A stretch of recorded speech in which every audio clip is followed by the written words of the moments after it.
j'ai décidé de prendre mes responsabilités et de continuer le combat. De continuer le combat advienne que pourra. Tous dans la rue, jusqu'au triomphe de l'état de droit en Côte d'Ivoire, je vous recommande. PPACI, PDCI RDA et leurs alliés, RGPS, FPI, URD, voudraient par ma voix vous adresser leurs salutations les plus chaleureuses. Camarades militants, camarades militantes, depuis le 11 octobre 2025, nous sommes entrés dans la phase active de notre lutte contre la violation de notre Constitution pour l'avènement d'un état de droit qui garantisse les libertés individuelles et collectives dans notre pays. Ce 11 octobre 2025, une marche pacifique avait été programmée qui devait nous conduire de Saint-Jean au carrefour Sokosé. Malheureusement et contre toute attente, cette marche a été interdite, violemment réprimée. Plusieurs centaines de nos camarades ont été arrêtés, exactement 237 et écroués, quand d'autres ont été blessés, agressés. Des domiciles privés ont été visités et violés. C'est le lieu aussi de féliciter chaleureusement, avec une mention particulière, tous ceux qui ont répondu favorablement, malgré les intempéries et les risques, à cet appel du 11, qui est un appel de la nation. Depuis ce jour, aucun jour ne se déroule sans qu'il n'y ait des manifestations dans une localité de la Côte d'Ivoire. Bonoa, Bangolo, Akoupé, Azopé, Aferi, Yakasseme, Gagnoa, Abidjan, etc., etc. Malheureusement, ces manifestations ne vont pas sans pleurs, sans douleur, et nous enregistrons des pertes en vie humaine. À Bonoa, un manifestant, Alouan Ernest, a été froidement abattu d'une balle tirée à bout portant qui lui a ôté la vie. À Gagnoa, un jeune élève dans la fleur de l'âge a été mortellement percuté par un véhicule de la police nationale. Mais ce qui est le plus affligeant, ce qui est le plus pitoyable, c'est la mort de ce bébé, un être innocent, que la mort est allée trouver chez lui à la maison, où des gaz lacrymogènes ont été tirés dans la région de la main, et ce bébé est mort suffoqué. Ça aurait pu être le bébé de l'un d'entre nous. Ça aurait pu donc être notre famille. Et c'est vraiment triste. C'est le lieu d'attirer l'attention de nos forces de l'ordre, nos forces de défense et de sécurité. Elles ne doivent pas nous traiter en ennemis. Nous ne sommes pas les ennemis de l'armée ivoirienne. Nous ne sommes pas les ennemis de la gendarmerie ivoirienne. Nous ne sommes pas les ennemis de la police nationale. Nous sommes des Ivoiriens au même titre que tous les autres Ivoiriens des autres partis politiques. Ils ne doivent pas nous massacrer. Notre armée ne doit pas nous massacrer. Notre police ne doit pas ouvrir le feu sur nous. Notre gendarmerie ne doit pas nous martyriser, nous inspirer la peur, la terreur. Ce n'est pas leur mission. Ce n'est pas leur mission. D'autant plus que nous contribuons en tant que citoyens, par nos impôts que nous payons, à les habiller et à leur doter de moyens matériels adéquats pour mener à bien leur mission régalienne. Et ils doivent mener leur mission de façon équitable à l'endroit de tous les citoyens de ce pays, fussent-ils militants ou non du parti au pouvoir. On ne peut pas tous penser la même chose. Mais ce n'est pas parce que nous ne pensons pas la même chose que nous avons vocation à être torturés, martyrisés, pourchassés.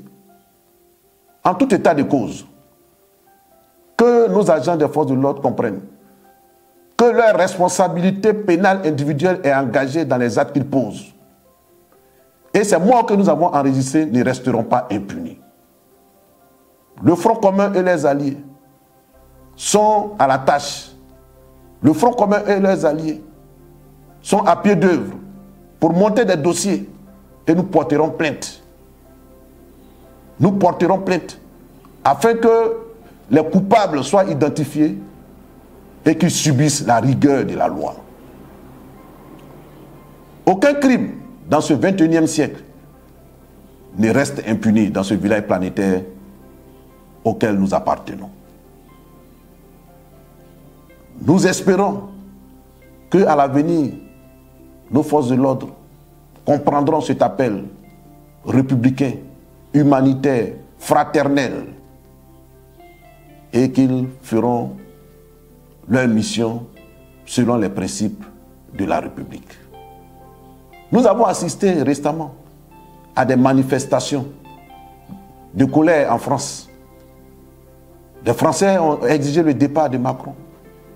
Il y a eu des affrontements, parfois violents, brutaux, des agressions sur la personne et l'intégrité des forces de défense et de sécurité en France. Mais jamais nous n'avons vu des pertes en vie humaine. Nous n'avons vu des policiers dégainer ou ouvrir le feu sur des manifestants. Quand bien même ils se sont trouvés souvent en mauvaise posture, en difficulté. Pourquoi? Ici en Afrique et singulièrement en Côte d'Ivoire, il y a cette propension à vouloir écraser les militants de l'opposition. Pourquoi il y a cette tendance à vouloir marginaliser les militants de l'opposition? Non, nous ne sommes pas des marginaux. Non, nous ne sommes pas des Ivoiriens de seconde zone à qui tout est interdit dans ce pays. Nous avons une constitution unique et cette constitution nous garantit des droits et nous entendons exercer ces droits-là. Et vous, en tant que force et agent de l'ordre, vous avez le droit de nous protéger lorsque nous exerçons nos droits constitutionnels. J'espère que nous avons été entendus et que, à l'avenir, de telles choses ne se reproduiront plus. Car nous sommes des frères et des sœurs, après et avant tout. Merci de m'avoir entendu. Quand la haute direction du Front commun a lancé le projet de la marche le 2 octobre 2025 pour le 11, immédiatement, quelques jours après, nous avons reçu une convocation de la préfecture de police à l'effet de nous présenter illico presto à la direction des enquêtes générales pour affaires nous concernant, pour être entendus. Je rappelle qu'à peine quelques jours auparavant, nous avions été à nouveau convoqués par le procureur de la République près du tribunal de première instance d'Abidjan à l'effet de nous délivrer un message selon ses dires. Mais ce message n'était nul autre que des menaces qui ont été proférées à notre endroit. Le procureur de la République nous a ouvertement menacés et il a dit qu'il nous tiendrait pour personnellement responsables de tout mouvement, de toute manifestation qui aurait lieu à quelques endroits du territoire ivoirien. Nous avons demandé au procureur de la République, mais de quelles informations dispose-t-il? De quels éléments dispose-t-il? Et qui fonde sa certitude que nous sommes auteurs, complices, si effectivement des manifestations avaient lieu. Il n'a pas pu répondre à cette question. Il nous a demandé de faire bon usage de ces avertissements. Et donc, quand ce 6 octobre, nous recevons quelques jours seulement après ces menaces, quand nous recevons une convocation de la préfecture de police, nous imaginons et nous savons ce que cela veut dire. Et donc, nous n'avons pas répondu à cette convocation. Nous n'avons pas répondu à cette convocation. Nous avons décidé, en toute connaissance de cause, en toute responsabilité, de ne pas répondre à cette convocation. Car répondre à cette convocation signifiait nous rendre mains et pieds liés au régime. Répondre à cette convocation serait faire de nous-mêmes des prisonniers. Répondre à cette convocation serait donc de la capitulation. Nous avons décidé de ne pas répondre et adopter une posture de combat et de résistance. Et depuis ce jour, les forces de l'ordre sont à nos trousses. Les encagoulés sont à nos trousses. C'est la traque pour nous mettre la main dessus. Il n'y a pas longtemps encore, une seconde convocation est arrivée. Mais aujourd'hui, je suis à me demander pourquoi cet acharnement? Pourquoi ce harcèlement? Pourquoi vouloir, coûte que coûte, me mettre le grappin là-dessus, me mettre aux arrêts? Et qu'est-ce que j'ai fait? En tout état de cause, à ma qualité de coordonnateur général du comité opérationnel du Front commun, j'ai décidé de prendre mes responsabilités et de continuer le combat. De continuer le combat advienne que pourra. Et ce combat, je le mène avec vous, à vos côtés. Je n'ai pas fui. Je n'ai pas l'âme d'un fuyard. Je n'ai pas l'âme d'un traître. Je n'ai pas l'âme de quelqu'un qu'on intimide.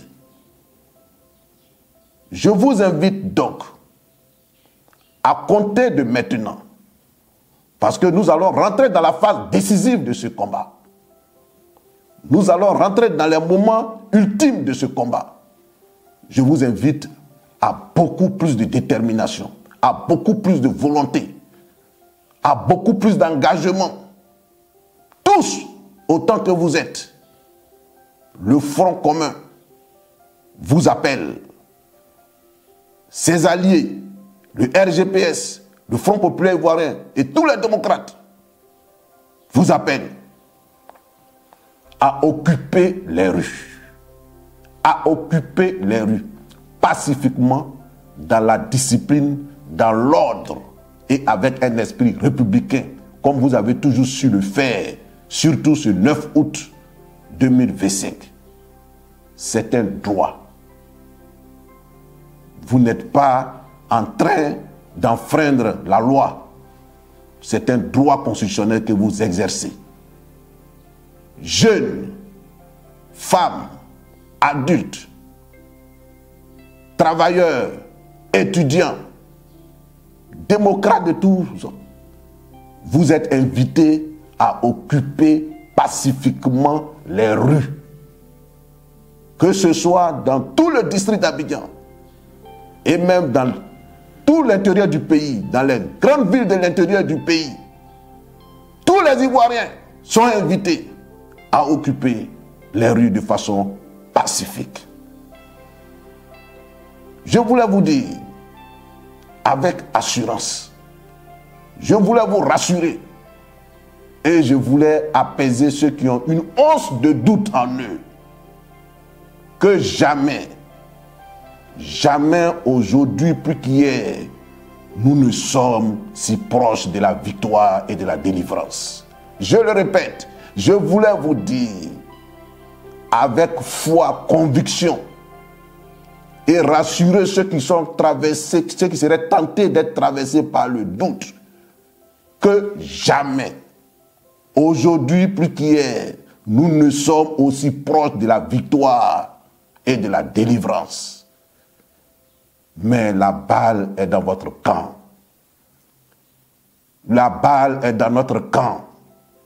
Et le salut de ce pays, la renaissance de ce pays, réside entre nos mains, entre vos mains. oser agir, oser manifester, pour oser gagner et triompher. Oser agir, oser manifester, pour triompher et gagner. Pour triompher et gagner. Je sais qu'en chacun de vous vibre l'esprit patriotique. Je sais qu'en chacun de vous, du plus profond de son être, veut que les choses changent en Côte d'Ivoire. Et il y a comme un appel intérieur. Un appel intérieur qui ne cesse de vous importuner, qui vous demande de faire quelque chose pour votre pays, de faire quelque chose pour votre nation. Écoutez cette voix silencieuse. Écoutez cette vibration qui secoue votre âme. C'est l'appel de la nation. C'est l'appel de la Côte d'Ivoire pour qu'elle retrouve son équilibre, pour qu'elle retrouve sa légitimité, sa légalité, pour qu'elle retrouve son âme, pour qu'elle retrouve sa joie de vivre ensemble, pour qu'elle retrouve l'état des droits qui fait que chaque citoyen, quelle que soit sa position dans le pays, respecte la loi et est soumis à la loi. Le président Laurent Gbagbo, président du PPAC, notre leader charismatique, le ministre Tidiam Thiam, président du PDCI RDA, le premier ministre Pascal Afin-Guessan, le premier ministre Soroki Bafori Diom et tous les leaders sont avec vous, sont avec nous dans ce combat. J'appelle donc tous les responsables du Front commun, du GPS, du FPI, les fédéraux, les responsables des sections, les secrétaires généraux adjoints, les coordonnateurs régionaux, les délégués départementaux du PDCI, les délégués des districts du PDCI, tous les responsables, je dis, que chacun dans sa zone, dans sa région, dans son département, que toutes ces organisations coalisent, que toutes ces organisations se mettent ensemble pour organiser la résistance de façon locale. Pour la patrie, nous sommes prêts à tous les sacrifices. Pour la patrie, nous sommes prêts à tous les sacrifices. Pour la patrie, nous sommes prêts à tous les sacrifices. Oh les cœurs, tous dans la rue, tous dans la rue, jusqu'au triomphe de l'état de droit en Côte d'Ivoire. Je vous remercie.